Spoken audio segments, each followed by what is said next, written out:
Thank you very much, Mr. Chairman. Let me first like to thank the organizers of this meeting, and especially Felice. It is always a wonderful treat to be in Siena and surrounded by the warm friendship of the host.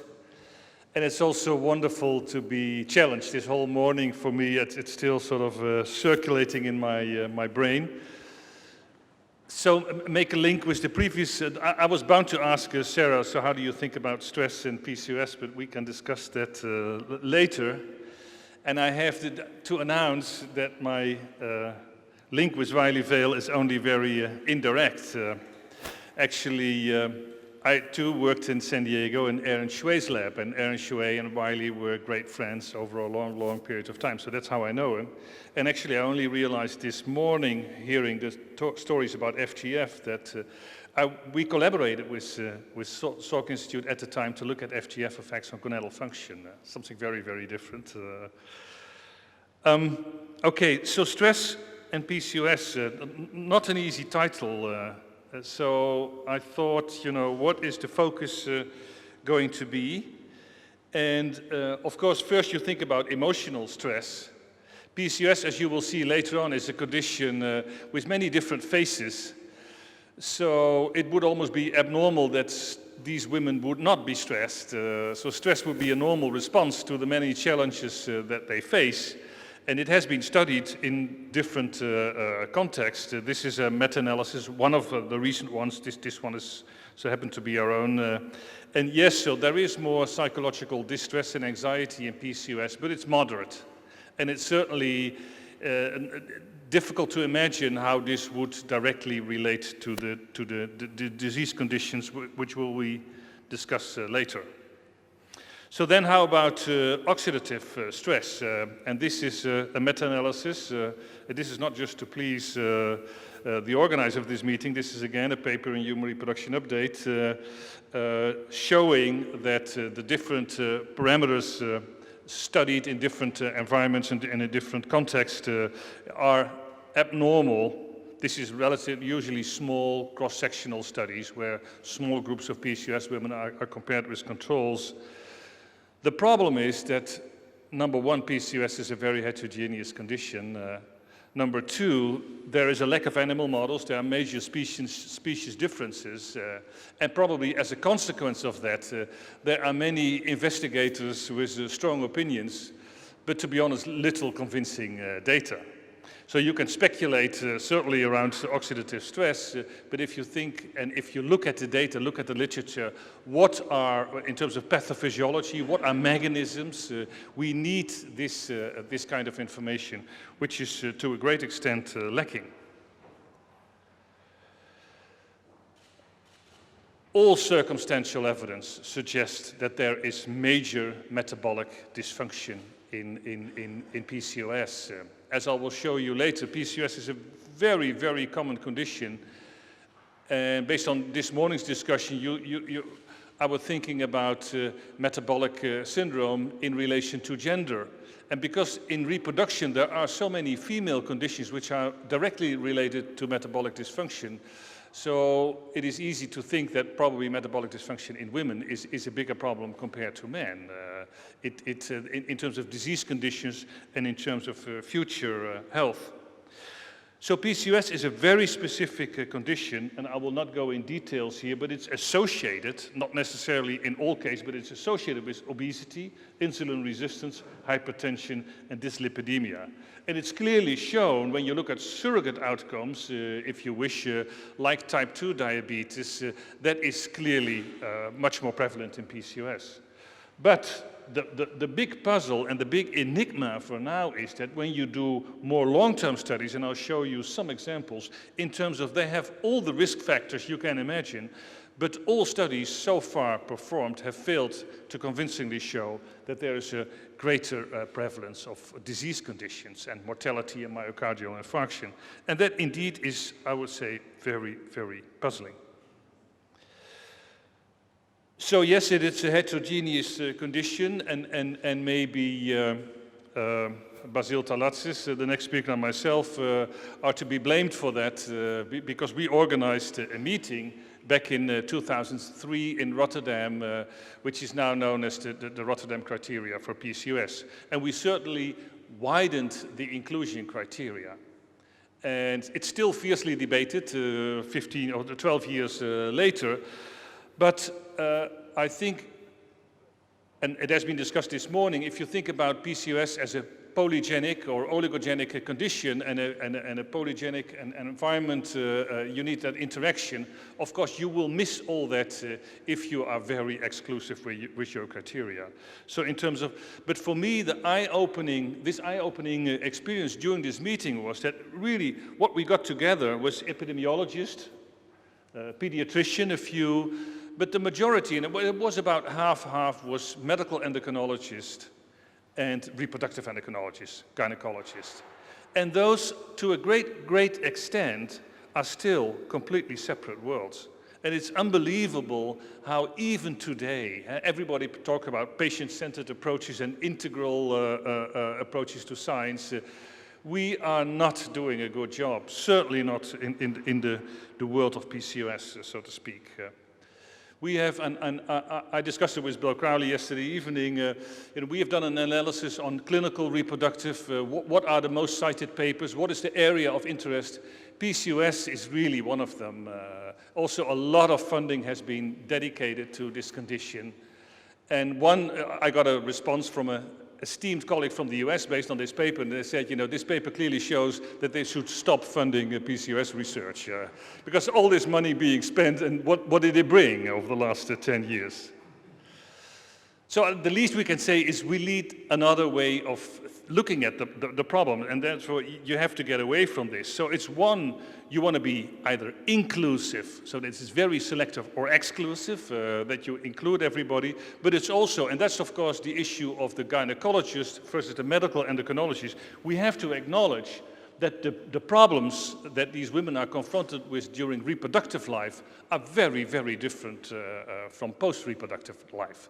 And that's why there has been so much resistance by medical endocrinologists to include the ultrasound diagnosis of polycystic ovaries, because of course in a perimenopausal woman that is totally irrelevant, whether her ovaries are polycystic. They are not probably, but also it's an irrelevant investigation at the time. So therefore you have to be flexible and not too dogmatic about it. And indeed, there was this wise committee from the NIH committee, and it was good. This panel had nothing to do with PCOS, so they were just outsiders, hearing all the pros and cons, and they came with recommendation. The number one, I think, is an interesting one. It's time to change the name. Because also in the public debate, reproduction in general is very prominent in newspapers, I think all around the world, certainly also in my country, but the word PCOS is never mentioned. Of course, you can hardly pronounce it, let alone understand what it means. So yes, it may be a good idea to think about, but of course, changing tradition, which is now around for 60, 70 years, is not going to be easy. But also, they recommended stay with the Rotterdam criteria, which is inclusive, and then generate more data, and maybe you could think about define it differently later on. This is two papers, and I know that there are also basic scientists and medical endocrinologists in the room to show that even it's being studied that where a woman goes to a physician, if she meets a medical endocrinologist or reproductive endocrinologist, that changes diagnostic procedures. So think about, quality of care. This has nothing to do with evidence-based care. And these are nice in Australia. So these were women of similar age with similar problems. If they would happen to visit a medical endocrinologist, then the focus would be, of course, on glucose metabolism. If they would happen to focus to have a medical or a gynecological endocrinologist, then it would mainly be ultrasound and the uterus.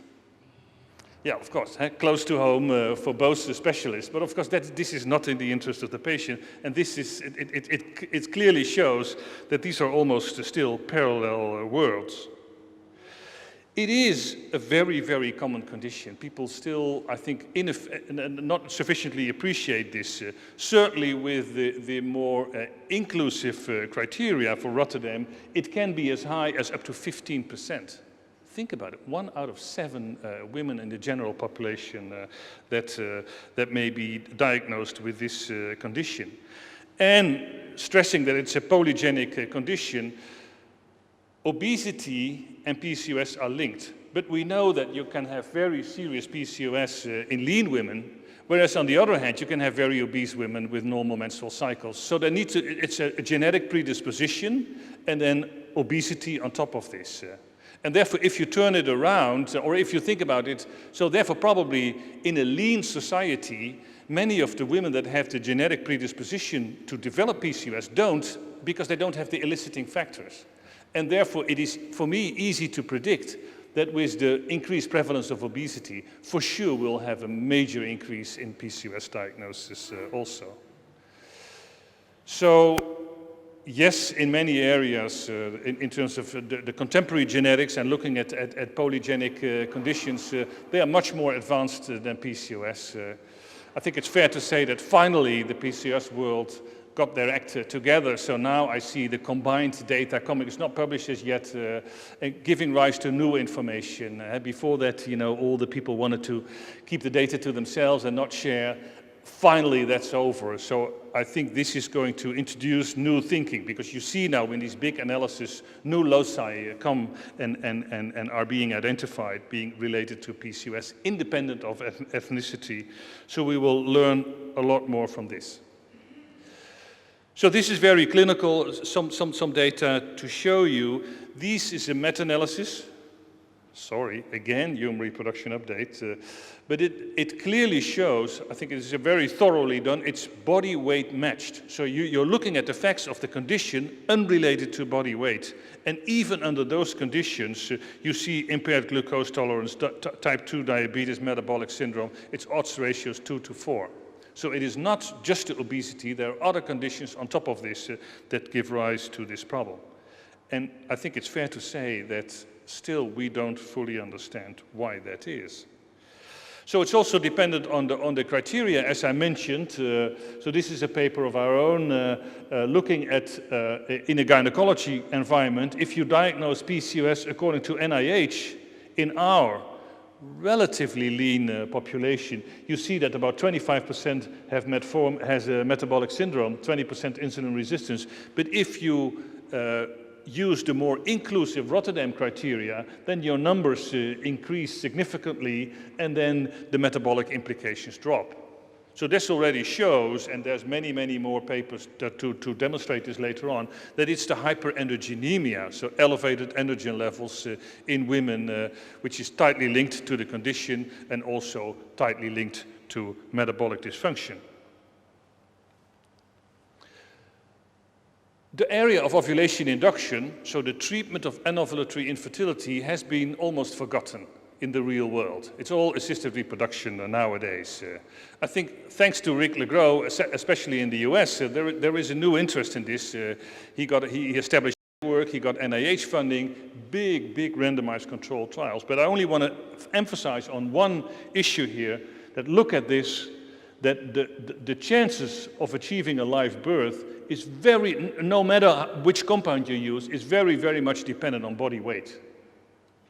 And you see in this particular study, you know, you have groups with a body BMI of above 35. But you see the success chances reduced to almost 1/3.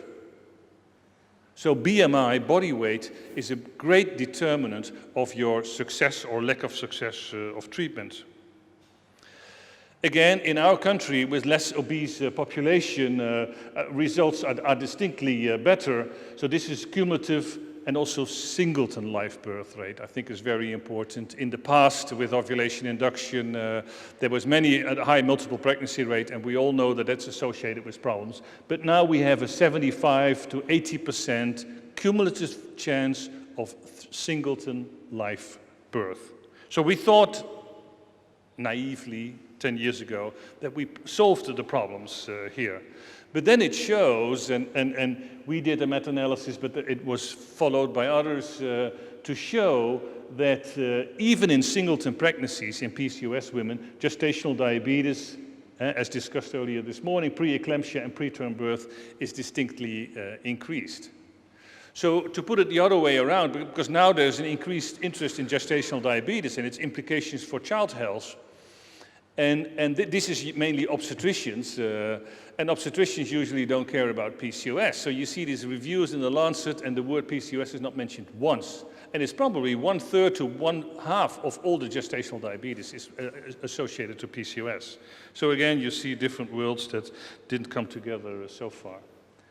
And indeed, as also it has been mentioned this morning, the Barker hypothesis, now we know that fetal development is crucial for future health of children. Actually, even more, that the health of the woman before she gets pregnant is a determinant factor.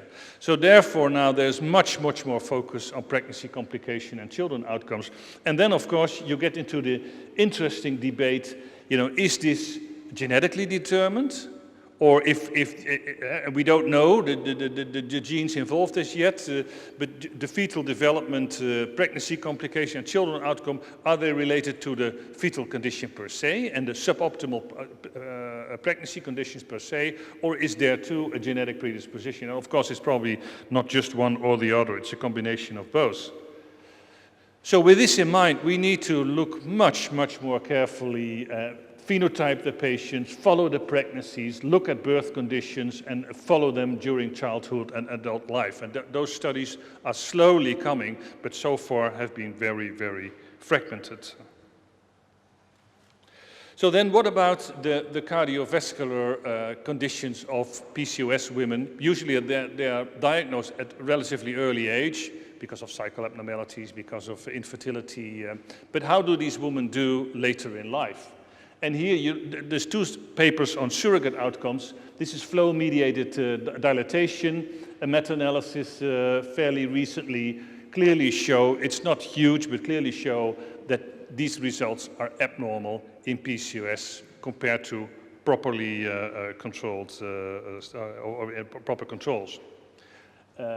Intima media thickness, the gold standard for cardiovascular disease risk in cardiology, also shows it's modest, but they are clearly abnormal in PCOS. And these are relatively young PCOS women compared to non-PCOS. So indeed, it's not just biochemical abnormalities, but it's also abnormal surrogate outcomes for cardiovascular risk. But when you look at the epidemiology studies, and these are sort of the classical epidemiology studies, most of them retrospective, what they all show is that there are abnormal intermediate outcomes, but in terms of the true cardiovascular disease outcomes, there is no difference. And how puzzling is that? You know, that a significant proportion of these women is obese. They have a clear insulin resistance, hyperinsulinemia, signs of chronic inflammation, oxidative stress, and still they're unable to show the disease later in life. And this was the first one, Eva Dahlgren from Sweden, doing a study in a small proportion. And these were women that were diagnosed with Stein-Leventhal ovaries 20 years earlier. And the same group more recently published the same series again, but then again 20 years later, published in JCNM, as you can see. So this was 40 years after the initial wedge resection. Small series, but very precisely followed up and very well controlled. And there again, they could see abnormalities in intermediate outcomes. When you look at events, PCOS versus controlled, in terms of hospitalization, hospitalized for stroke, death, mean age of death, all no difference. Again, how puzzling is that? Because there's a whole series of almost all retrospective studies that show something different. And we were asked to write an editorial around this. We already speculated around this paper that do protective factors exist that override actually the well-known risk factors? Because it has to be, But then of course the million-dollar question is, what are those factors? And probably when I look at first data, the first combined GWAS data are going to help us to show which areas where they see polymorphisms and that may be related to these protective factors. This is another study, a quite recent study from Rob Norman's group, Australia, where they focus on hospitalized PCOS patients, and you look at the numbers, 25,000 HMET controls, and they come with everything they look at is abnormal. And I corresponded with them around this. They start with PCOS patients that are being hospitalized, and that's probably a negative selection, because for sure there are PCOS patients that deliver or are not hospitalized. So I'm not really sure what this means, but no, published very recently in a respected journal. So to get to a closure of this lecture, we have organized in Amsterdam some years ago a PCOS consensus meeting again, and I can assure you it's going to be the last, so don't worry. You see several people here, including our host. Where is he? Here. And you see here medical endocrinologists, gynecologists together. Here the focus has particularly been on the non-reproduction endpoints, so cardiovascular disease mainly. And we anticipated, based on previous meetings, that we would not be able to reach an agreement. So we said in advance, you know, it's no problem if we agree to disagree, as long as we come with the right arguments. And I will not go in detail, but it basically says exactly the same, that uncertainty exists as to whether PCOS status per se increases cardiovascular mortality, despite all the lifelong, well-known and well-studied risk factors. Puzzling, isn't it? So there is something very fundamental we are missing here. And therefore, no surprise, and I'll come back to evidence-based patient care, that all organizations throughout the world, they advise that we should do follow-up in these PCOS patients. But it's funny, when you look at it, they all come with something different. Different in terms of frequency, different in terms of what you should test, let alone what you should do if you find an abnormal test. So it also tells you that the level of care that we provide nowadays, I think, is very, very poor and certainly not evidence-based. And I'd like to finish with thanking my many collaborators. Certainly this area has been a focus of studies for us for a long, long time. Thank you very much.